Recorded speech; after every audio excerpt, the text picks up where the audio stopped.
આજે આપણે ખાગેશ્રી ગામમાં કુતિયાણા તાલુકો અને પોરબંદર જિલ્લાનું જે ગામ છે ત્યાં જે દાણાદાર ખાતર બને છે એ કઈ રીતના બને છે એની પ્રોસેસ આખી જણાવીશું।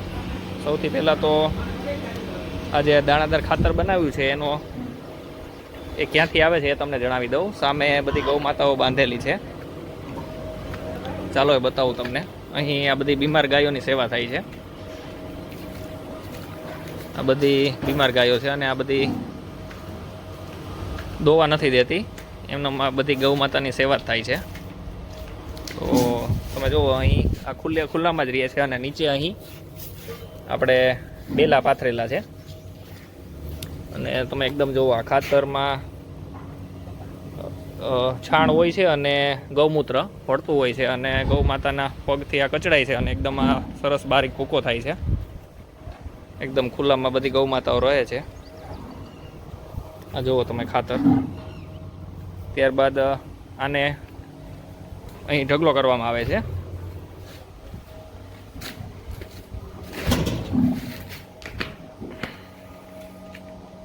આ ઢગલો થઈ ગયો, એમાં સામે આપણે બધી જે 1000 લીટરના ટાંકીઓ છે તેમાં 6 ટાંકીમાં જીવામૃત ભળેલું હોય છે।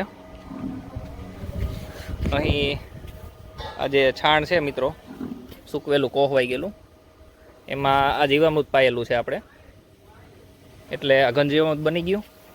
અને અહીં આ બીજી 2 ટાંકીમાં ટ્રાઇકોડરમાં છે, 2માં માઇકોરાઇઝા છે અને 2માં એનપીકેના બેક્ટેરિયા રાખેલા છે મિત્રો।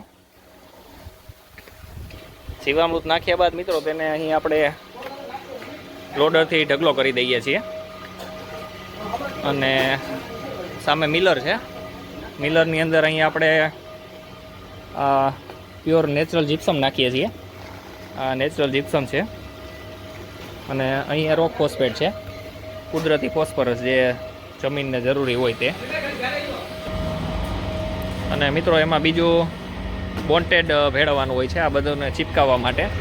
ત્યારબાદ આ મિલર છે, આમાં બધું વ્યવસ્થિત મિક્સ થઈ જાય છે।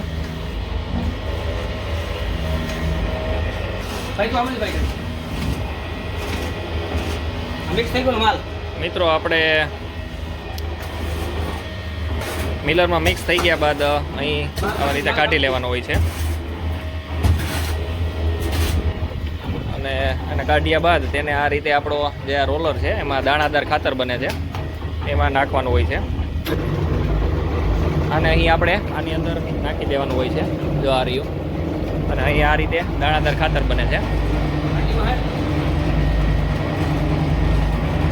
મિત્રો અહીં આ જો આ ખાતર છે ને થોડું પેલા રોલરમાંથી નીકળે એટલે એકદમ ગોળ ના હોય, ત્યારબાદ જે આપણે આ ચકરી છે આમાં ગોળ ગોળ ફરે એટલે ફિનિશિંગ વાળું આવી જાય, એકદમ જે આપણે એનપીકે અને ડીએપી આવે છે એની જેમ દાણાદાર બની જાય ગોળ, એટલે આપણે ટ્રેક્ટરમાં ને નાખવું હોય તો એમાં તકલીફ પડતી નથી અને આમાં કમ્પ્લીટ થઈ જાય ત્યારબાદ જો મિત્રો આ રીતે તગારું ભરી લેવામાં આવે છે નીચેથી અને આ એકદમ જો ફિનિશિંગ વાળું બની જાય છે।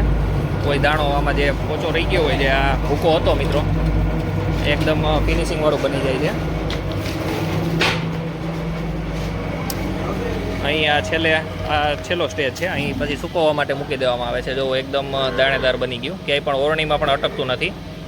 અને ત્યારબાદ આ આપણી ગૌશાળાની બેગ છે, આમાં 40 કિલોનું પેકિંગ કરવામાં આવે છે અને અહીંયા એક પંખો રાખેલો છે એને સૂકવવા માટે, 24 કલાક સૂકવવાનું હોય છે, ત્યારબાદ બેગનું પેકિંગ કરી દેવામાં આવે છે, પછી ખેડૂત મિત્રો અહીંથી લઈ જાય છે।